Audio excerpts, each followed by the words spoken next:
अस्सलामुअलैकुम वरहमतुल्लाहि वबरकातुहू। बहुत सारे लोग मालूम कर रहे हैं कि सदक़ाए फ़ित्र जो है कितना दे और कैसे दे। सबसे पहले तो आप ये समझ लें कि आप सदक़ाए फ़ित्र 4 चीज़ों से दे सकते हैं: गेहूँ से, किशमिश से, जौ से और खजूर से।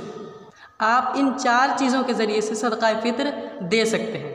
अगर आप गेहूँ से सदक़ाए फ़ित्र दे रहे हैं तो 2.25 किलो गेहूँ, या फिर जौ, किशमिश या खजूर से दे रहे हैं तो 3.5 किलो। थोड़ा कम या ज़्यादा हो सकता है। बाज़ उलमा, देखिए पहले के ज़माने में जो हुआ करता था किलो नहीं हुआ करता था, पहले के ज़माने में सा हुआ करता था, तो उसी सा को कन्वर्ट करके निकाला है। तो बाज़ उलमा एहतियात को सामने रख कर, किसी ने कहा 2.25 किलो या 2 किलो या 3.5 किलो या 4 किलो, और किसी ने एक्चुअल वज़न को कन्वर्ट करके, तो किसी ने कह दिया 3.5 किलो या किसी ने थोड़ा कम या ज़्यादा कह दिया। तो आप ये ना समझे कि भाई हाफिज़ साहब ने तो ये बता दिया और वो साहिब तो ये बता रहे हैं। तो ऐसा कुछ नहीं है, वो भी ठीक है और ये भी ठीक है, थोड़ा कम या ज़्यादा हो सकता है। ठीक, अगर आप गेहूँ से दे रहे हैं सदक़ाए फ़ित्र तो उसकी जो कीमत है उसकी कीमत के मुताबिक आप रुपए पैसे भी दे सकते हैं, या फिर आप गेहूँ भी दे सकते हैं, या फिर आप उसका आटा भी पिसवा कर दे सकते हैं। लेकिन बेहतर तो ये है कि आप गेहूँ या जिससे भी आप निकाल रहे हैं, चाहे गेहूँ से निकाल रहे हैं या किशमिश से या जौ से या खजूर से, तो आप उसकी कीमत के मुताबिक उसको पैसे दे दें। अब भाई किसको क्या ज़रूरत है, कोई रोटी लेना चाहता है, दवाई लेना चाहता है, कपड़े लेना चाहता है, तो वो अपनी ज़रूरत के मुताबिक अपनी ज़रूरत को पूरी कर लेगा। बेहतर है कि आप पैसे दे दें। हाँ, कीमत जो है कहाँ की मानी जाएगी? आप जिस इलाके में रहते हैं तो उसकी वहाँ की कीमत मानी जाएगी। तो आप अपने इलाके में देख लें कि आपके इलाके में गेहूं की कीमत कितनी है, या किशमिश की या जौ की या खजूर की कीमत कितनी है। तो उसकी कीमत आप जहाँ रहते हैं वहाँ की कीमत के मुताबिक आप सदक़ाए फ़ित्र निकालें। मान लीजिए आप सऊदी में रहते हैं, दुबई में रहते हैं, अमेरिका में रहते हैं, तो फिर आप वहाँ को देख लीजिए कि वहाँ उसकी कीमत क्या है, तो आप वहाँ के मुताबिक उस सदक़ाए फ़ित्र निकालें। हाँ, सदक़ाए फ़ित्र निकालें किससे? 4 चीज़ें हैं ना भाई, गेहूँ है, जौ है, किशमिश है, खजूर है। तो बेहतर ये है कि जिसकी कीमत ज़्यादा है आप उससे सदक़ाए फ़ित्र निकालें।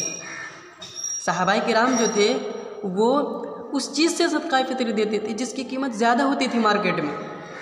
आज तो हम भाई देखते हैं भाई जिसकी कीमत कम हो हम उससे सदक़ाए फ़ित्र निकालते हैं। गेहूँ की कीमत कम है, चलो निकाल लेते हैं, नहीं। हाँ, अगर आप मिडिल क्लास के हैं, मिडिल फैमिली से हैं, तो फिर आप अपनी हैसियत के मुताबिक से आप निकाल लें, जिससे भी आपको होता है। लेकिन हाँ, आप करोड़पति हैं, लखपति हैं, मालदार हैं, पैसे वाले हैं, तो फिर आपको क्या ज़रूरत है गेहूँ से निकालने की? आप किशमिश से निकालें, आप जौ से निकालें, आप खजूर से निकालें।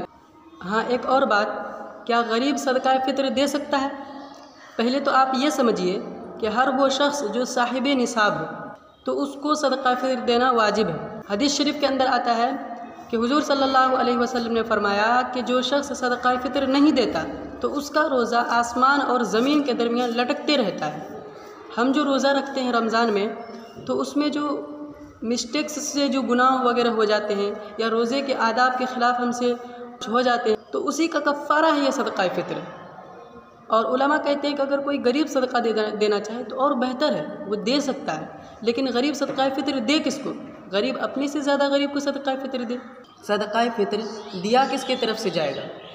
जो घर का मेन आदमी है, मुख्य आदमी है, जिसके ऊपर घर की सारी जिम्मेदारी है, जो घर के खर्च को उठाता है, तो उसके अंडर में जितने भी लोग हैं, चाहे उसके बेटा बेटी हो, उसकी बीवी हो, उसके औलाद वगैरह जितने भी, उन सभी का सदक़ाए फ़ित्र वो देंगे।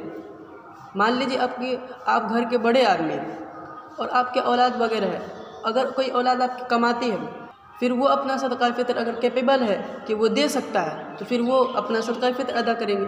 लेकिन आपके अंडर में जितने भी औलाद हैं जिनका ख़र्च आप उठाते हैं, ठीक, तो उनका सदक़ाए फ़ित्र फिर आप देंगे। तो सदक़ाए फ़ित्र कब तक दे दें? ईद से पहले पहले तक देना है। देखिए, सदक़ाए फ़ित्र देने के 2 बेनिफिट्स हैं, 2 फ़ायदे हैं। पहला फ़ायदा तो ये है कि हमसे जो रोज़े में जो कमी बेशी हो जाती है, जो गुनाह वगैरह हो जाते हैं, या जो रोज़े के आदाब के ख़िलाफ़ कुछ चीज़ें हमसे हो जाती है, तो उसका कफ़ारा है सदका फ़ितर। और दूसरा फ़ायदा ये है कि कोई भी गरीब ईद के दिन ऐसा ना हो जिसके घर में चूल्हा ना जले, हर कोई अच्छे से हंसी खुशी से ईद मना सके। तो दूसरा फ़ायदा तो ये है। तो ये थी चंद बातें सदका फ़ितर से रिलेटेड। तो मैंने आपको डिटेल में समझाने की कोशिश की है, बताने की कोशिश की है। और अगर फिर भी आपके माइंड में कोई सवाल है, कोई क्वेश्चंस है, तो आप कमेंट बॉक्स में पूछ सकते हैं। मुझे अपनी दुआओं में याद रखें। अस्सलामु अलैकुम वरहमतुल्लाहि वबरकातुहू।